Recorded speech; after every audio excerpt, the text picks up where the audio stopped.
एक साथ उठी माँ और दोनों जवान बेटियों की अर्थियां।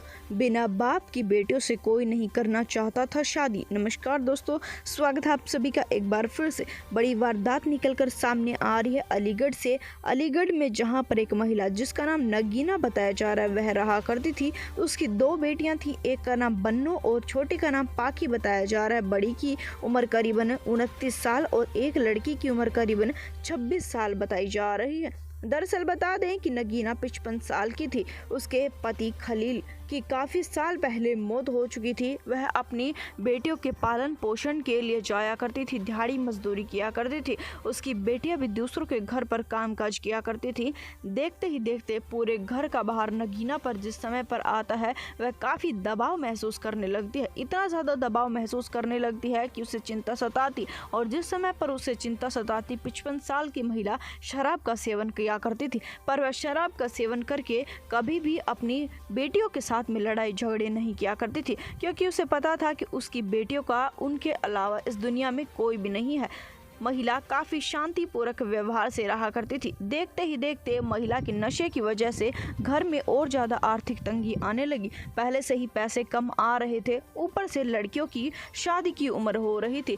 माँ को रोजाना यही बात खाई जाती थी कि उसकी उम्र की जो लड़कियाँ थी, यानी कि उसकी बेटी की उम्र की जो लड़कियाँ थी उनकी शादी भी हो चुकी थी और उनके बच्चे भी हो चुके थे। माँ कभी कभी अपनी बेटियों को ये बात बताती थी, कभी पड़ोसनों को ये बात बताती थी कि मैं भी अपनी बेटियों की धूमधाम से शादी करूंगी। पर उसके पास में शादी करने के लिए एक भी पैसे नहीं थे। उनके पास में 2 समय के खाना खाने के भी पैसे नहीं थे। जवान बेटियों के लिए रिश्ता देखना शुरू कर देती है। उसे ऐसा लगा था कि इस दुनिया में ऐसे भी लोग होंगे जो दहेज लिए बिना शादी करने को तैयार होंगे। महिला ने सोचा कि वह जैसे न तैसे करके कर्जा लेकर अपनी बेटियों की शादी करेगी, पर हर कोई शादी के लिए काफ़ी दहेज मांग रहा था। जिस समय पर महिला को कोई भी अच्छा लड़का नहीं मिलता है शादी करने के लिए, किसी ने तो महिला को ये भी बात कही कि लड़कियों के पिता नहीं है, इस वजह से हम शादी नहीं करना चाहते हैं। माँ काफ़ी परेशान आ जाती है। यह बात उसे दिन रात खाई जा रही थी कि बेटियों की शादी के लिए पैसे नहीं इकट्ठे कर पाई। इस वजह से इतनी गंभीर चिंता उसे सताने लगती है कि महिला खाट पकड़ लेती है।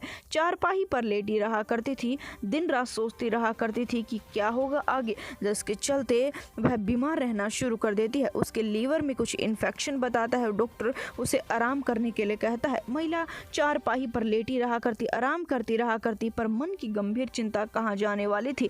दिन रात चारपाई पर लेटी महिला को अंदर से खाती रहा करती थी। अंदर से महिला बस दिन और रात उससे यही बात सोचते रहा करती थी कि मेरी बेटियों की शादी कैसे होगी, मेरी बेटियों की शादी में क्या कोई हमारी मदद करेगा। उनके रिश्तेदार भी उनसे बात भी नहीं करते थे। पड़ोस की महिला उनसे मिलने के लिए आती थी, वह सबसे यही बात बताती थी कि मैं बेटी को शादी के लिए कुछ ना कुछ तो ज़रूर करूँगी। हर समय पर बस यही बात।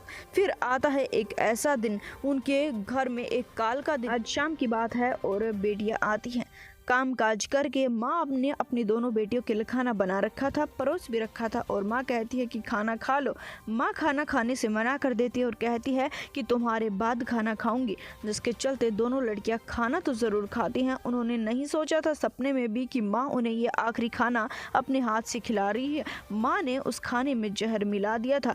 दोनों लड़कियाँ जैसे ये खाना खा जमीन पर तड़फना शुरू कर देती हैं, बिलखना शुरू कर देती हैं। अपनी बेटी को यूँ तड़फते हुए माँ नहीं देख सकती थी। उसने और भी खौफनाक कुछ सोच रखा था। उसके बाद में महिला खुद भी जहर पी लेती है। तीनों की तड़फ तड़फ कर मौत हो जाती है। थोड़ी देर के पश्चात की बात है कि एक पड़ोस की महिला को उनके घर पर आना पड़ जाता है, तो वह अंदर का नज़ारा देखकर हिल जाती है। पुलिस को बुलाया जाता है। मौके वारदात पर आने के पश्चात में पुलिस लाशों को कब्जे में ले चुकी है। खाना खाने के बाद में जो थाल थी वह वहां पर साफ देखी जा सकती थी।